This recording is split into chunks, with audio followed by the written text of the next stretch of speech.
शाह की रणनीति ने बदला देश का माहौल।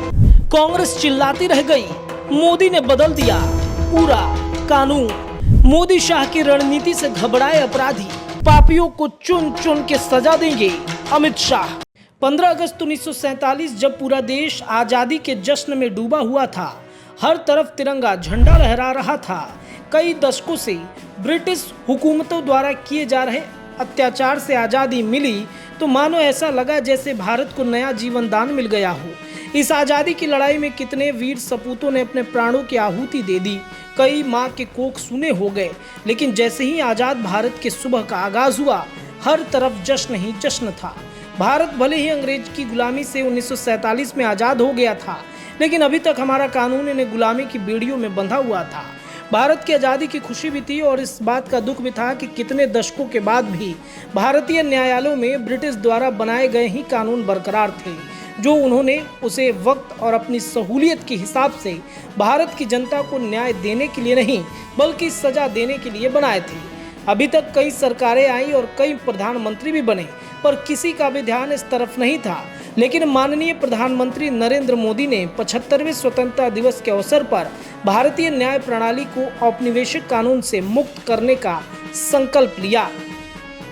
केंद्रीय गृह राज्य मंत्री अमित शाह की रणनीति ने देश में 3 नए कानूनों को स्थापित कर दिया। देश भर में 1 जुलाई से कानून की भाषा बदल गई है। इन 3 कानूनों में भारतीय संविधान और भारत की जनता की चिंता करने वाले आमूल-चूल परिवर्तन हुए हैं। नए कानून में इंडियन पिनल कोड 1860 की जगह भारतीय न्याय संहिता 2023 लाया गया है। क्रिमिनल प्रोसीजर कोड 1898 की जगह भारतीय नागरिक सुरक्षा संहिता 2023, इंडियन एविडेंस एक्ट 1872 की जगह भारतीय साक्ष्य अधिनियम लाया गया है। ये तीनों नए कानून हमारे देश के क्रिमिनल जस्टिस में बहुत बड़ा बदलाव लेकर आएंगे। पहले के कानून में मानव हत्या या स्त्री के साथ दुराचार जैसे जघन्य अपराधों को बहुत नीचे रखा गया था।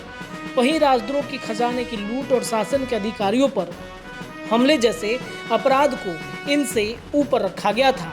अब प्रधानमंत्री नरेंद्र मोदी के नए भारत में इसको बदलकर कानून की नई किताब में सबसे पहले अध्याय में महिला और बच्चों के साथ होने वाले अपराध को रखा गया है, जिसके तहत पहली बार शादी, रोजगार में प्रमोशन जैसे झूठे वादे और गलत पहचान के आधार पर यौन संबंध बनाने को अपराध की श्रेणी में रखा गया है। तो दूसरा अध्याय मानव हत्या, मानव शरीर के साथ होने वाले अपराधों का है। पहले भारत की एकता और अखंडता को चुनौती देने वाले यानी आतंकवाद की कोई व्याख्या नहीं थी, इसलिए आतंकवाद बढ़ रहा था। लेकिन अब सशस्त्र विद्रोह, विध्वंस गतिविधियां, अलगाववाद जैसे अपराधों की इस कानून में व्याख्या की गई है। संगठित अपराध, साइबर अपराध और मानव तस्करी जैसे कृत्यों की भी अब पहली बार नए कानून में व्याख्या की गई है। मॉब लिंचिंग पर भी मोदी सरकार ने सख्त कार्रवाई की है। अब नस्ल, जाति या समुदाय के आधार पर की गई हत्या को इसमें शामिल किया गया है। नए कानून ने कानूनी प्रक्रिया को तेजी से निपटाने के लिए भी कई सुधार किए हैं, जिसके चलते अब तारीख पर तारीख नहीं दी जाएगी, क्योंकि अब नए कानून के तहत बहस पूरी होने के 30 दिनों के अंदर निर्णय देना है। 7 दिनों के अंदर ऑनलाइन उपलब्ध कराना है और छोटे मामलों में समरी ट्रायल को बढ़ावा देना शामिल है। इसके अलावा अदालतों, अत्याधुनिक तकनीक और डिजिटलीकरण को शामिल करने के प्रावधान किए गए, ताकि एफआईआर से लेकर जजमेंट तक की सभी प्रक्रियाएं डिजिटल हो सके। इन नए सुधारों के साथ न्यायालय की कार्रवाई को अधिक पारदर्शी और पावरफुल बनाया गया है। इसमें वीडियोग्राफी, फॉरेंसिक जांच और भगोड़े अपराधियों के मामलों में सजा के प्रावधान शामिल किए गए। नए कानून भारतीय न्याय प्रणाली में लोकतंत्र, न्याय और मानवता की प्रतिष्ठा को मजबूत करेंगे।